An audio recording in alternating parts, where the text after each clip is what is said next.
Good morning, everyone. My name is Raina Ghazi, and I am the Teacher Development Manager for Macmillan Education International Curriculum. Thank you so much for joining our webinar this morning with Charlotte Rance, who is our literacy author and expert, who will be delivering a really engaging session focusing on enhancing spelling and grammar skills.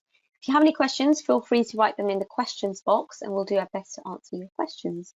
I will pass it over to Charlotte now. Thank you.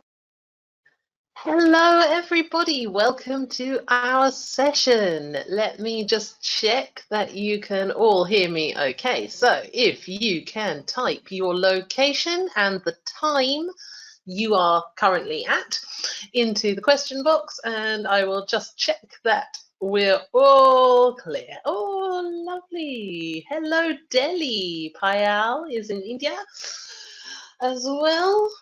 Tanya. Excellent. Nepal, Kathmandu, hello. London, 9:30, welcome to my time zone. UAE in there, Uruguay, 5:30 a.m. Catalina, what are you doing up so early? 4:31 a.m. in Barbados, that's an early. Are you going to bed or are you waking up, Trudy? Good, we've got a few people from Bahrain, Kuwait. Nice to see so many people in our webinar this morning. Fabulous. Well, I am here in sunny Brighton on the south coast of the UK, and it is just gone 9:30 with me. So let's get going.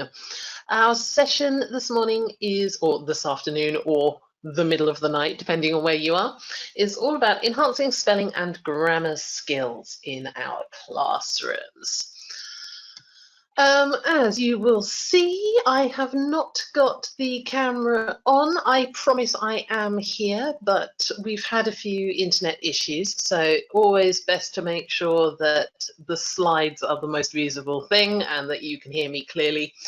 Also, my hair is a disaster at the moment because I've been locked in my house for a few months at this point.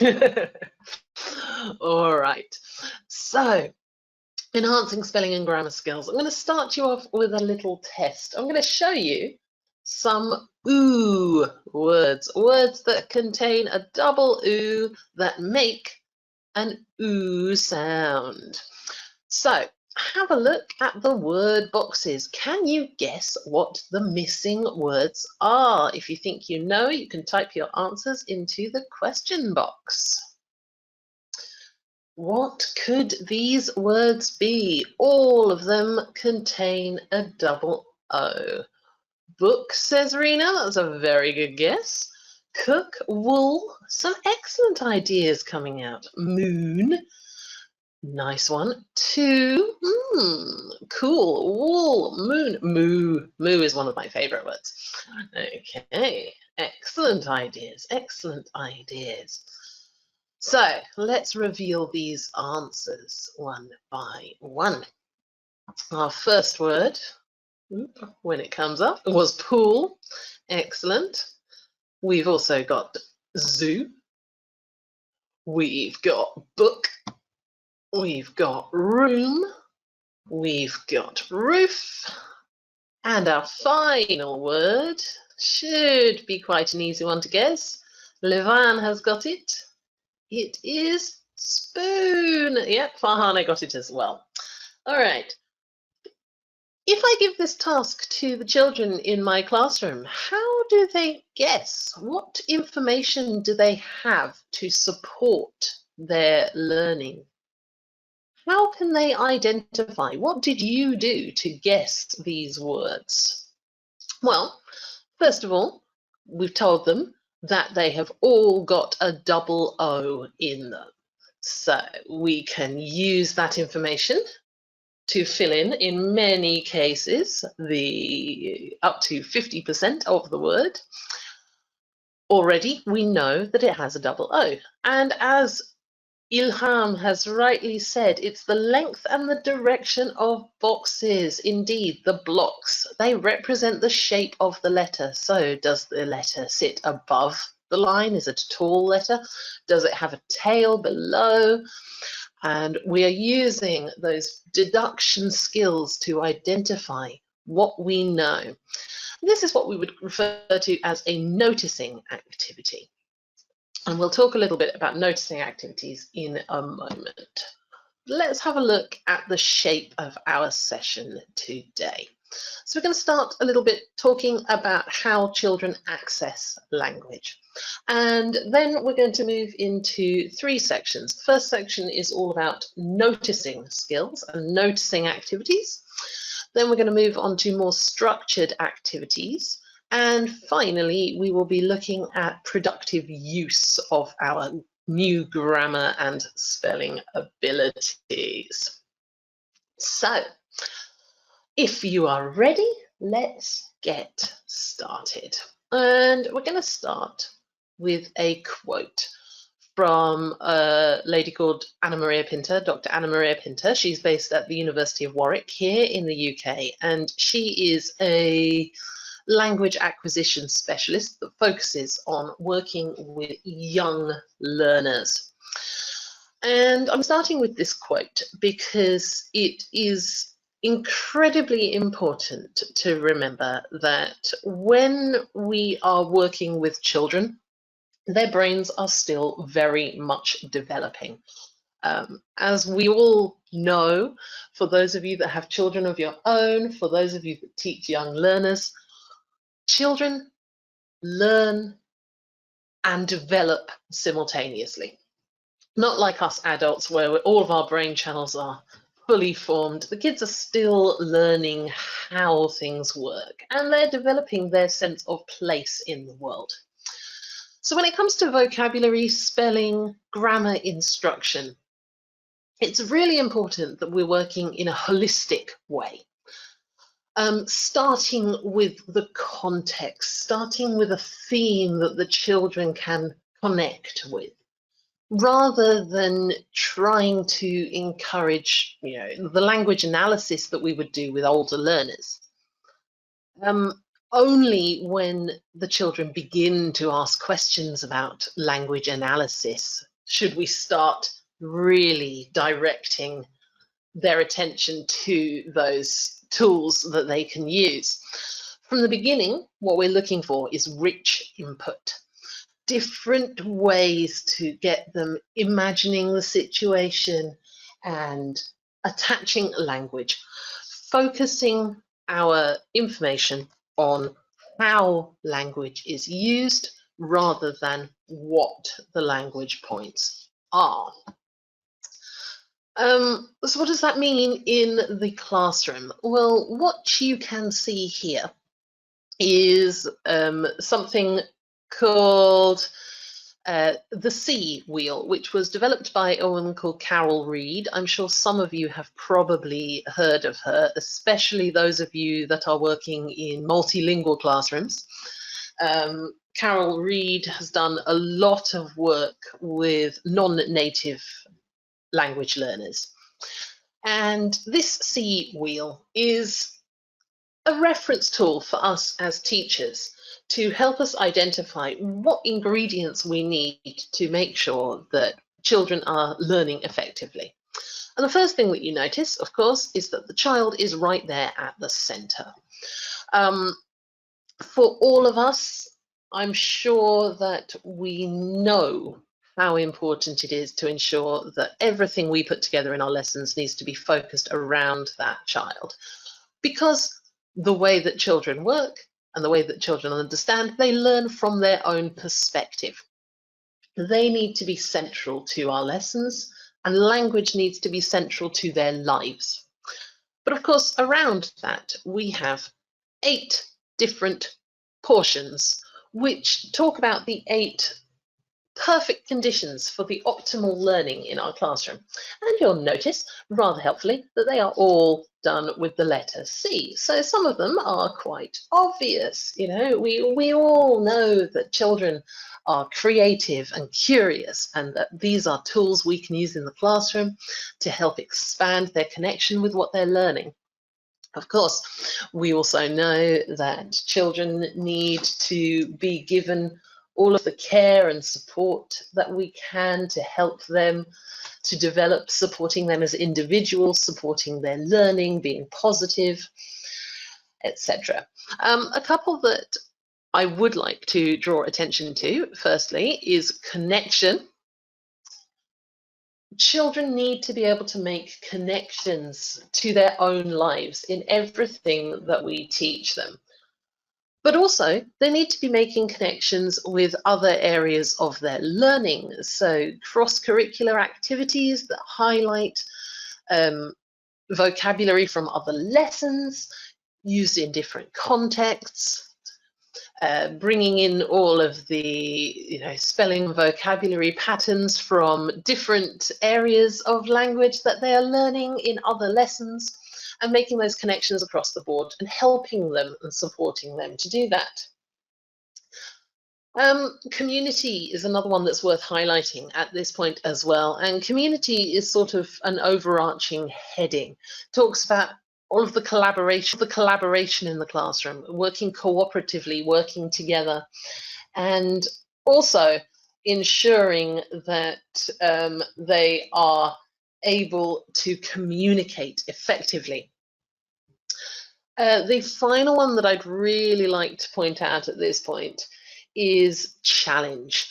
And the challenge level is an incredibly important perspective that many of us think about a lot, but it's quite difficult, especially in an international context where the children often have differing experiences with English, different contexts at home. Some come from English-speaking families, some come from bilingual families, others don't have access to English at home as much as their classmates. So it's important that we're addressing challenge as well and making sure that we've got an appropriate balance, not just in terms of linguistic content, but also in terms of the way that they are working and the type of cognitive challenge that activities can bring as well. Not making sure it's not too easy, not too difficult, and that there's something for everybody. And essentially what we can say is that if we can access all 8 of these areas in our lessons, then we are addressing the social needs, the psychological needs, the physical needs, and the emotional needs of the children in our classrooms. So, what does that mean for grammar and spelling activities? Let's start with noticing activities. So, a noticing activity is something that's designed to draw a child's attention to a specific area of language, a specific pattern in spelling. And there are thousands of different ways that we can do this. But what we will often find in our lessons is that we start with the context. That might come through a story, it might come through a picture. And there are lots and lots of techniques that we can use to highlight different aspects within our lessons. So this might be something like using analogies or metaphors.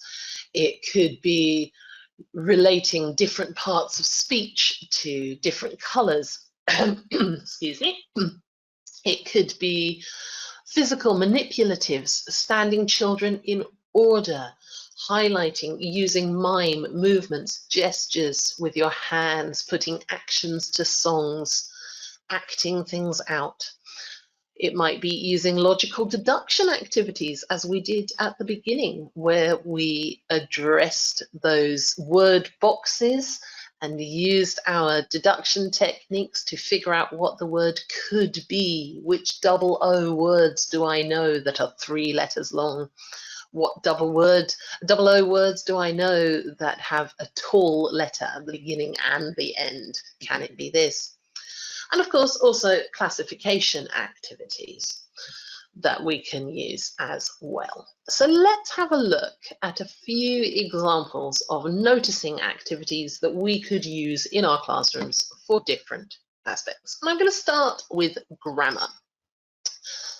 So, answers in the question box. Can you identify my sentence? I'll give you a minute. Can you put the words in the right order? Let's see who's going to be the first one to get that sentence typed in. Oh, hey, there we go. First one in was Sisha. But lots and lots and lots of you are very right. Can you turn on the light? Or can you turn the light on? Also possible, Sana there. Thank you. And I will accept all of those answers. So this activity, it's a pair work activity in my classroom.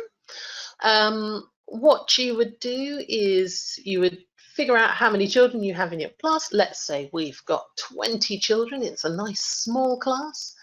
And I put them into pairs. So what I need is 10 envelopes. And I would put different sentences into each of the 10 envelopes and ask the children in the class to write the numbers 1 to 10 on their piece of paper. And what they do, I hand out one envelope to each pair. They take the cards out of the envelope. They can use those manipulatives. Nice bit of multi-sensory learning going on. Put the words in order, working with their partner. Write the sentence down next to the number. So here, this one's number 5. They would write next to number 5 on their list. Once they've finished, they put the words back into the envelope and pass the envelope to the next pair. And we can use that with lots and lots of different sentence types. The key thing to notice here is that all of our parts of speech are color-coded. So our verbs are green, our punctuation is yellow, our prepositions are orange, our articles are red. And when you're doing an activity like this in the classroom, it's important to remember your color coding and to keep referencing those throughout, because this is another visual guide. So we can talk to the children about the different things that they can change. So in this sentence, they can change that blue word light for another noun, which would also be on a blue card. Can you turn on the radio? Can you turn on the television? Can you turn on the microwave or the kettle if your teacher needs a cup of tea? Not that we're encouraging children to play with hot water, because that's a bad idea. But all about recognizing and noticing the different parts of speech and how those sentences work. So in a classroom context, let's say we're practicing classroom questions, we can have all of those questions that we might use. Can I go to the toilet? Can I clean the board? Can you put your crayons away?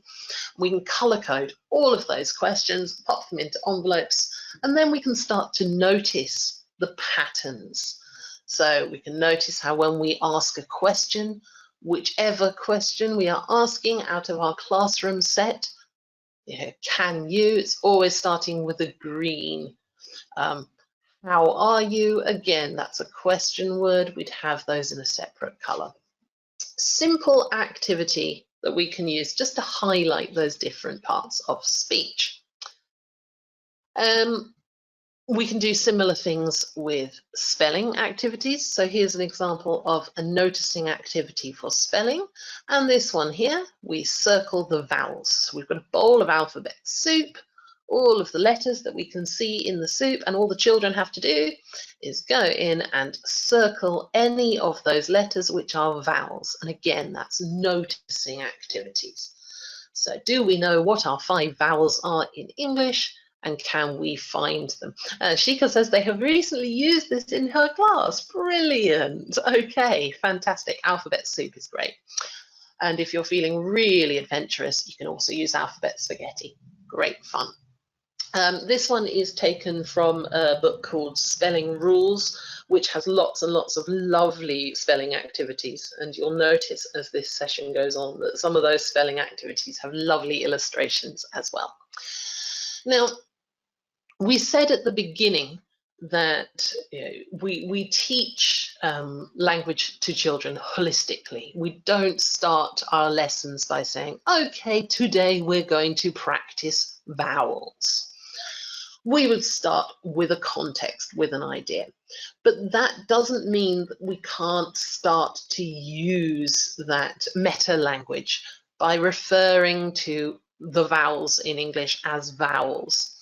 Yeah, it's okay to use terminology as long as we are not leading with the terminology and as long as we are keeping things age appropriate.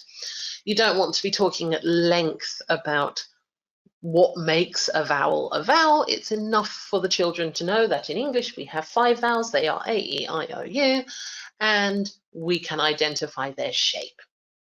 Okay. This can also work in terms of a grammar context. So this is an activity that works really, really well in an online context as well, because all you need is a nice engaging picture.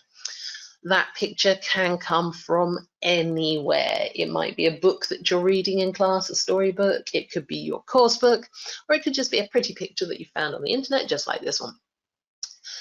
And this is another noticing activity, which I've taken from Grammar Rules, which is the sister book of spelling rules. So a nice pair, lots and lots of grammar activities in there that we can use.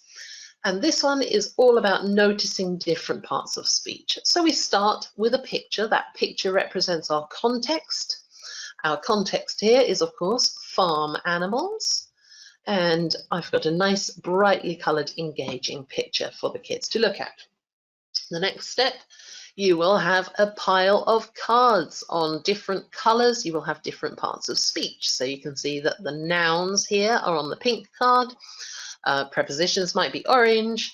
Verbs might be green, as they were in our last example. And what happens is you take it in turns to turn over the top card.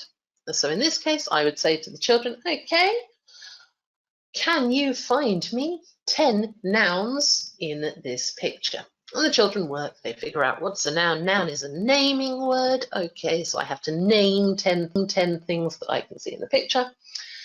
And they might come up with chicken, goat, cow, pig, tree, cat, butterfly, anything that they can see in the picture. You can make it easier or more difficult by increasing the number of things that they need to identify, increasing the complexity, increasing the level of challenge. For example, with prepositions, you might ask the children to form a simple sentence with prepositions. So whichever language of place that we are using, the baby horse is in front of his mum, the apples are on the tree, the sun is in the sky. We can use it with verbs. So the sheep is jumping, the flower is growing, the sun is shining. Practicing our verbs in a sentence format, and that brings in not only the terminology that we are looking at, but also giving examples of repeated structures that the children can use to talk about what they see. This next activity is another noticing activity, and this one is a lovely one for spelling. So, as the teacher in the classroom, I would say, I am thinking of a secret letter. So in my head, I think of one letter from the alphabet. And I'll say to the children, okay, you can ask me questions to guess what the letter is that I am thinking about. But of course, remember, we need to put this in a context. So my context here, I'm going on a picnic. What shall I put in my picnic basket? And the children can say, do you like apples? And I would say either yes or no. And in this case, I'm going to say, yes, I do. So at this point, the children know that the letter I am thinking of is in the word apples. So it's either an A, a P, an L, an E, or an S. And again, using our deductive powers, we ask more questions. Do you like biscuits? No, I don't. So it cannot be the S from apples, can it? And it's definitely not any of those other letters. And they would, okay, all right. Do you like bananas? And I would say, yes, I do. Children can then start to work out. Does anybody know what the letter is that I am thinking of? You can see it in apples, you can see it in bananas, but you cannot see it in biscuits. Absolutely, Abha and Drashti have got it straight away. It must be the letter A. So again, here we are using that deductive process, giving the children the opportunity to work out for themselves the similarities between words. And you can do this in so many different ways. So maybe, it's my birthday. What are you going to buy me as a present? I'm going to buy you some chocolate. I don't like chocolate. I'm going to buy you some strawberries. Ooh, lovely. If you're practicing words with double letters. There's lots of different ways that we can manipulate this. But what we can also say about this activity is that it is good for practicing specific language patterns as well. So it's a good introduction to some structured grammar practice. Here we're practicing do you like questions, and the children can see very clearly that the end of the sentence is the bit that changes, whereas the do you like is staying the same every time. And that can be a bit of concrete practice for them as well, a little bit of structured support. But back to our old friend Carol Reed, who makes a very important point by saying that noticing activities by themselves do not, by any means, ensure that children can automatically apply whatever they apply. So when we are thinking about introducing spelling patterns, introducing parts of speech, introducing different grammar forms, whether that be the passive voice or learning how to use articles and when we use the and when we don't, it's not enough just to have noticing activities. Structured practice is a key element of learning, especially with young learners who need that repetition constantly to keep them going. So let's have a look at a few structuring activities. And what you'll notice as we progress through these is that the scaffolding that is provided for the children gets increasingly less throughout the activities. But we'll start with a nice, very structured spelling activity here. And what they are practicing is the magic E, as we call it in first language classrooms. If you're a phonics teacher, split digraphs. But yeah, for me, it will always be the magic E. So what the children are doing, they have a sentence with two possible options. They have to read the sentence and decide which one is correct. So I saw a lion the zoo at or ate. Is it hat or hate? Is it mat or mate? And the children can go through. They have the time to read the sentence, to look at the contextual clues. That is a lovely picture of a rainy day at school. I absolutely love that illustration. And they can read that through. It's a very supported activity where they simply choose and colour the correct word. Another type of structured activity which is very supported is our little sentence machine. So this is great for structured grammar practice. And what we've got is a base sentence. You'll notice that in some of the boxes we have multiple words that we could choose from. So I would give an example as the teacher at the beginning of the class. I choose one of the students in my class. I'm going to choose the lovely Rainer. I say Rainer, and we move on to the next part, has I can choose from the next box. So is her hair long, short, nice, or beautiful? And she has beautiful long. And the next one, I choose the color. So I can say dark. And then we move into our little red box at the top, which has got our anchor points, hair, and, so these two will never change, brown eyes. Lovely. So yeah, Raina has beautiful dark hair and hazel eyes. And the children can then start to play with the machines. So they can choose 5 people in their classroom, they can choose people in their families, and they can make those sentences in a nice structured way. There are parts that they can change and parts that they cannot to keep the sentence correct.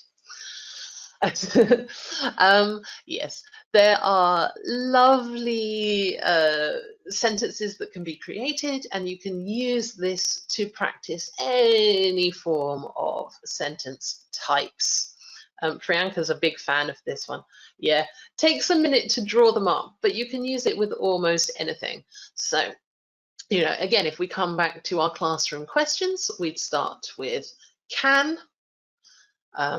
I, and then they can move on. So in our verbs, we might have go, play, ask, talk, colour, any sort of verb that they would use in the classroom. So can I, an option box, and then they can choose a preposition, you know, to, in, with, and then in the noun box, they might choose something else at the end with the object at the end of the sentence. So can I go to the toilet? Can I play with my friend? Can I talk to my teacher? Etc. But giving them that concrete template to work in.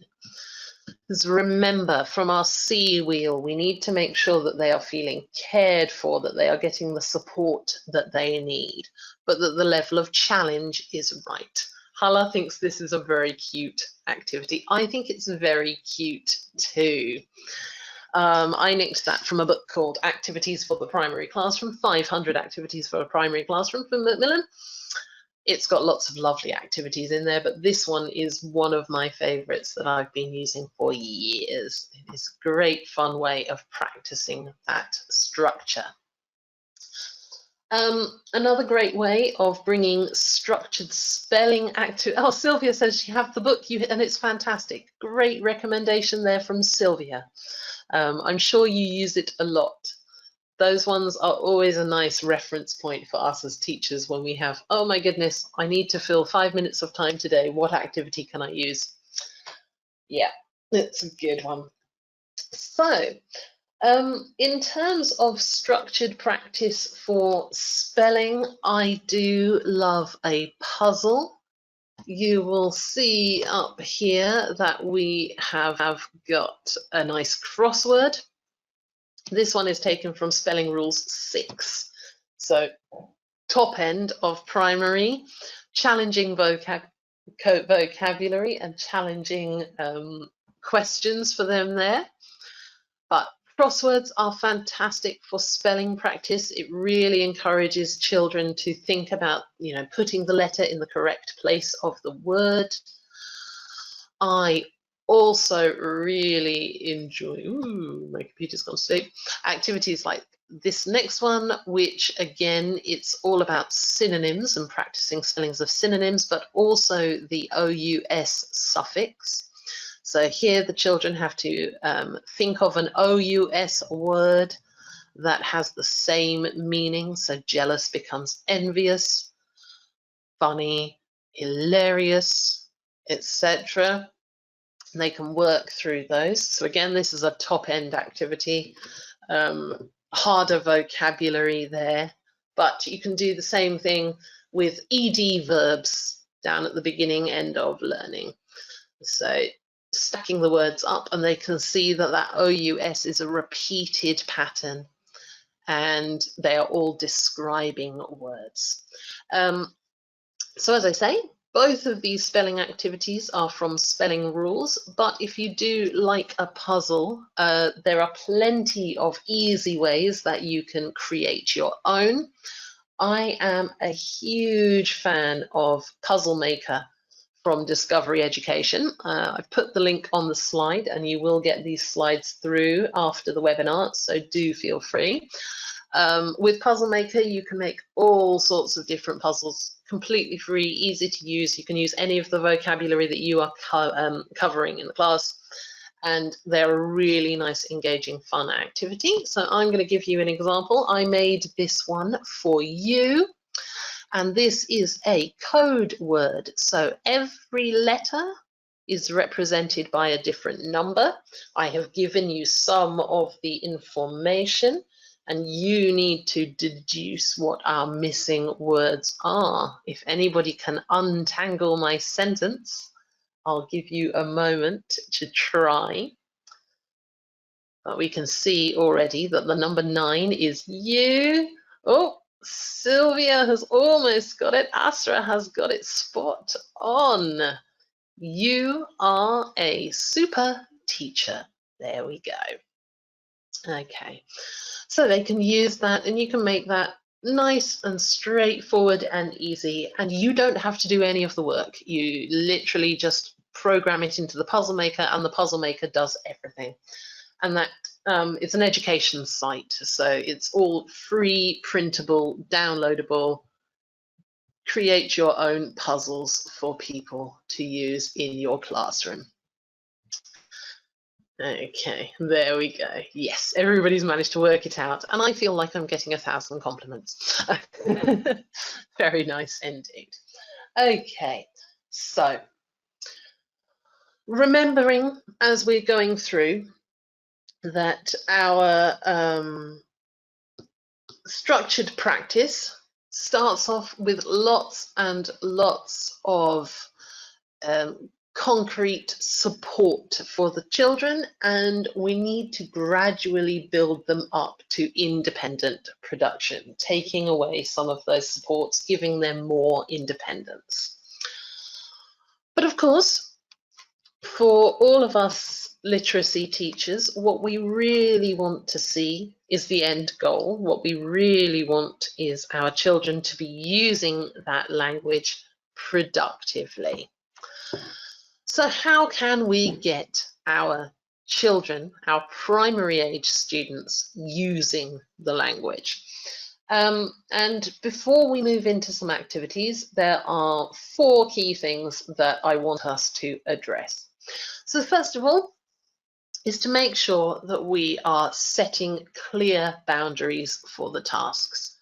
And that's not just about the type of language we want them to use and the type of thing that we want them to create, the type of output that we want. In a primary classroom, it's also about how they're going to do it. You know, are they taking turns? Are they listening actively? Are we teaching them these skills? What is the expectation that we want to see as teachers? We also need to be thinking about how we can make it personal. Remember, in that C wheel, the child is at the center. And in child development, this is also true. Children learn by how things relate to them and their own lives. They don't have the same ability to think in abstracts or empathize as adult and older learners do. With our very young learners, it all has to be about them and their lives.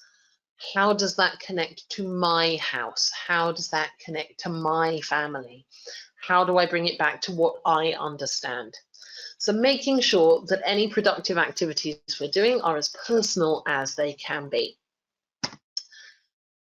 We also need to ensure that we are setting our classes up for success. So we've set the boundaries, we know what we want them to do and how we want them to do it. But how do we make sure that they are successful? Have we done enough noticing? Have we done enough structured practice of this language that they feel confident? Have we made the task achievable? You know, it's It's always funny to think that 1 minute seems like a really short time, but if you have to talk for 1 minute, 1 minute can be very difficult to achieve. So are we making sure that they are ready for success? Have we taught them everything they need to be successful? And success is key because success builds confidence. If I can do this thing, then I can try a little better and a little harder next time, and I can do the next step next time. When we achieve successfully, we build our confidence, and we are then more capable to try and experiment later. Final thing to remember in terms of using the language is allowing time for preparation and practice. It is much easier to be successful if you've had the opportunity to make the mistakes ahead. So when it comes to productive activities, the best idea is to give the children warning, give them an opportunity. So at the end of your lesson, say, okay, tomorrow I want Rena, Sylvia, and Lovely to do a presentation for me. So you've got all night to get ready, all night to practice, all night to prepare, and tomorrow I will listen to what you have to say. So let's have a look at a few little productive activities that we can use. And I will start with one of Sylvia has agreed to do this. Okay, Sylvia, I look forward to your presentation. Using the language going forward. So one thing that I really like to do with my classes is build stories, create our own stories. And this activity is a collaborative activity. We can do it by writing, or we can do it orally as well. So it depends on whether your focus is on oral language production or whether you're specifically looking at spelling. But we can use this to create some amazing stories. Step one is to hand out flashcards to all of the children in your class. They don't have to be connected flashcards, but they do have to be familiar flashcards. So they should be easy to identify. Flashcards that you have used in class before, that you know the children know about, vocabulary they know. And then we need to make sure that we are checking that vocabulary. So do we remember what this word is? Do we remember how we spell this word, etc.? And then we build a story. So starting with the teacher, I will start with once upon a time, and maybe I have a flashcard with a picture of a cat on it. So I would say, once upon a time, there was a little black cat. And then I pass the story to the next student. Maybe the next student has a flashcard with a picture of a table on it. And so student 2 has to continue the story using the word from their flashcard. So I start the story. Once upon a time, there was a little black cat. Student 2 said, the cat was under the table eating some cream. And then the next child will take their flashcard and somehow have to bring that item into the story. In an online context, you can do this with real life objects that the children have found. So, bring your favorite toy to the classroom tomorrow and let's make a story out of all of these toys. Doesn't have to be flashcards, can be real things. And as Priyanka says, yes, this will also help with creative writing. So if you do want to focus on spelling of keywords, make sure that you are handing out flashcards that relate to specific things. If you're practicing using OUS ending adjectives, then you can give the rule that they have to add one adjective that ends with OUS every time. Lots of different ways that we can manipulate that to make those effective. Often, when it comes to productive language, it's nice to bring in a little bit of drama, especially with young learners age group. Of course, when we think of drama, the first thing we think of is role plays. And, well, in child development, role plays are how children learn. You know, I'm sure that many of us all put on our mother's shoes when we were little and ran around the house. And that is role playing. It's a natural learning tool for children. So using role play in the classroom gives them an opportunity to practice the language in a fun way. We can also encourage them to use puppets, and puppets, having conversations with puppets, acting things out with your puppets, or in our online context at the moment, again, the cuddly toys from your bedroom. Let's make a puppet classroom, so you as the teacher can bring in one of your puppets or your toys from your childhood. I don't know if you still have them all, but encourage the children to bring their favorite soft toy to the classroom, and you can make up little acting skits and activities with the puppets, modeling conversations between them, or using them just to answer anyway. And then, of course, stories that we've been reading in the classroom that we know well, retelling stories. It's an incredibly important learning skill. It offers opportunities to review and revise the language for the children.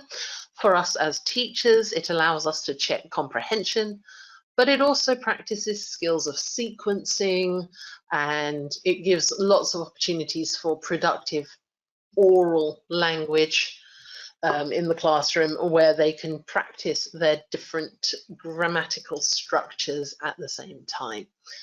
So drama, a lovely, lovely way of getting some production into our classroom. But of course, we want our language production to be personal. And for me, as a young learners teacher, the best time for that is with our circle time at the beginning of our lessons, at the end of our lessons, working together as a group, not on a specific task, but in a more personal way. And a couple of the nicest things that we can do to really get the children to engage personally. First of all, show and tell. Show and tell can be quite limited in a classroom environment. In an online classroom, it's boundless.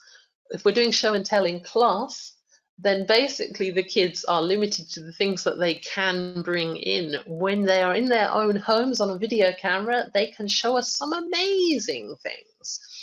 So show and tell might be, you know, bring your pet to class. It could be bring your brother or sister to class. It could be bring your mum or your grandmum to class. Talking about something, and again, giving the children good warning. So letting them know that, you know, choosing 2 or 3 students to do show and tell every day, rather than getting all of the students to do show and tell in one day. Just taking 5-10 minutes and say, okay, so tomorrow, Vartika and Jency, you will be doing show and tell, so you can choose one important thing, or bring something that you got for your birthday, or bring a photograph to class and talk about it. And giving them the opportunity. So this little kid here is talking about his umbrella and how he uses that.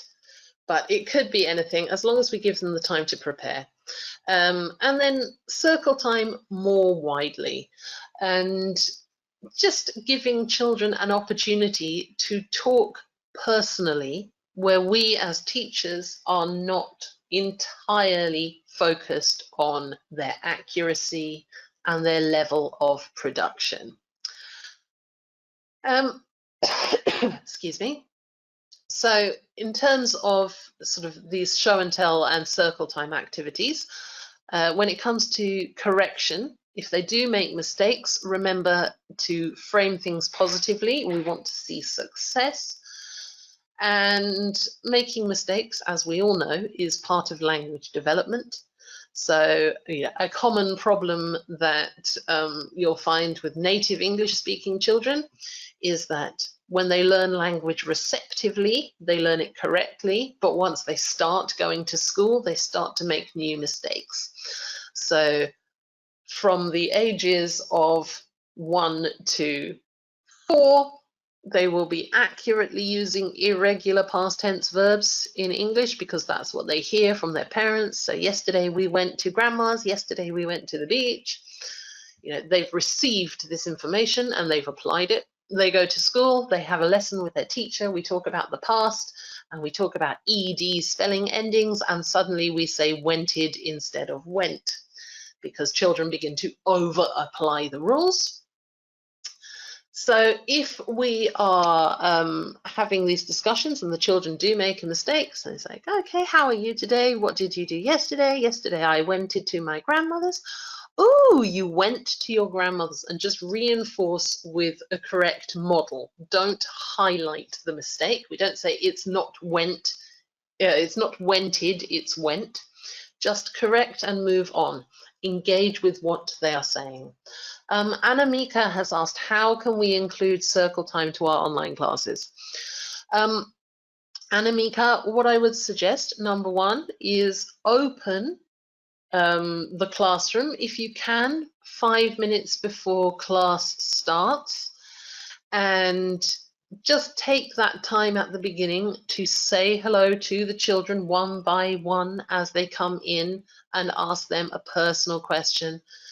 Give them a chance, I mean, we would say mics off 90% of the time for talking, but in circle time, let them have the microphone on so they can say hello, hi to their friends across things. And just sort of have a bit of time at the beginning for personal discussion. And again, at the end of the classroom, just have 5 minutes where you're saying goodbye. Use the time to use the routines that you would in the classroom. So, if you do the same thing every single day, what's the day? Maybe you have songs. All of the things that you would traditionally do in your classroom, all of those routines, try to build time into the lesson. Simranjit says, yeah, you usually do that. I think that's great. Just they need that opportunity to be able to interact. And if we think teaching online is weird, no doubt the kids are really confused by it a lot of the time. So yeah, do try and build those moments in. And with activities like show and tell, make sure that the children are clear. They know that everyone will get a turn, but not everyone has a turn on the same day, and make sure that they're clear about those. So we are pretty much at the end of the session. We've started to get some questions through. Now is the opportunity for you to type your questions into the question box. I will try and answer as many as we can. And I'm going to start with Anil's question. So how can we interact with students who aren't interested in any of the activities, or students who are shy around their parents? Shyness and disinterest are a common challenge, and again and again and again it comes back to that personalization. In terms of the interest, you will never have everybody interested in the same thing at the same time. Many years in the classroom teaches every teacher that. But what we can do is make sure that we are trying to make things as engaging as we possibly can, and making things as personal as we possibly can. So when you ask a question, rather than asking the question generally and asking the children to put their hands up, direct questions and follow-up questions to specific children. So instead of saying, does anybody like, who has a cat or who has a pet? We would say, okay, Rani, do you have a pet? What pet do you have? addressing them personally. In terms of parents who are shy, children who are shy around their parents, maybe if you're noticing a real difference between how much the child participates in a physical classroom versus how much the child is participating online, it might be worth trying to arrange a chat or an email with those parents directly and just say, you know, is it possible that while we're in class time, you stay in a nearby room rather than in the same room as the child? Depending on your relationship with the parents as well. But I mean, shyness is always going to be a thing. And I think that as long as you are open with the parents and, you know, polite about it, then quite often they will understand. They might not always like it, but yeah.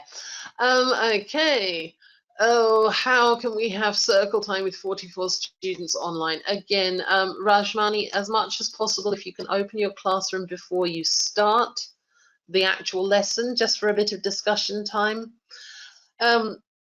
It is tricky, but just embedding as much of your typical routine as possible is the best way to do it. So, you know, make sure that when you're doing songs, do the actions and encourage the children to put whichever online platform you're using in the gallery view so they can see each other and they can see each other doing the actions for the songs that you use, etc. In the classroom, but carefully. Okay. A couple of people that are asking questions about dyslexia. I'm going to say that number one, I am not a dyslexia specialist. I've had a few children in classes over the years which have dyslexia and other special educational needs. I think that the best thing to do is to provide extra guidance and support and as much practice as possible. There are certain fonts that you can use that are better when you're making flashcards or making letter cards. And I mean, in terms of resources, we are very, very lucky as language teachers now that, you know, there is a lot of support out there. So what I would say is, first of all, if you do have dyslexic students in your class, make sure that you talk to, you know, supervisors and the school and follow whatever your specific institution has in place. But then also go out there and have a look online. There are dedicated courses for supporting learners with dyslexia out there that are really, really useful, but I am not a specialist, so I'm not going to give you a concrete answer to that, but I would encourage you are challenged by this at the moment to go and do a bit of research and find out what works for you. Any more questions? Memorizing correct spelling is another difficulty for kids, absolutely, and wherever possible, Jency, I would say that, you know, work on patterns, work on commonalities rather than just learning by rote, encouraging them to notice the patterns. So, for example, we saw the example with the OUS endings of words, you know, seeing those patterns, understanding that and working through those commonalities rather than memorizing is always the best idea. Okay, so some of the questions coming through now are on wider topics that are potentially best left for other webinars at other times. And we are pretty much out of time. So what I'm going to do is I'm going to hand over to Raina, and she's going to give you a bit of information about where you can access previous webinars on some of the topics that you're asking about and also what's coming forward. Thank you very, very much for your time this morning. Raina, over to you. Perfect. Thank you so much, Charlotte, for another lovely and engaging session. Charlotte's delivering the same session 3 times in the day. So just for your sort of information, if you are joining at really early times, then just be aware that we do have the webinar running later in the day as well. Sometimes it might just be that your routine allows you to be up super early in the morning, which I praise you for, because I don't think I could be up at 4:30 in the morning for a webinar, so that's dedication for you. But just for your sort of information, they are running 3 times in the day. In terms of previous webinar recordings, they are available on our YouTube channel. Information is provided here. Also, upcoming webinars are available on our website. Charlotte will be delivering further sessions in June as well, so do look out for those as well. We do have a home learning content page with resources for primary literacy, maths and science resources. If you do have any questions, do email us and follow us on social media as well. CPD certificates and the PowerPoint slide will be provided via email within 2 weeks, hopefully. So please do look out for those as well. So in the meantime, thank you so much again to Charlotte for a really lovely session. Thank you so much to the attendees as well. And we look forward to having you join a session hopefully in the coming weeks. Thank you, everybody. Take care. Bye.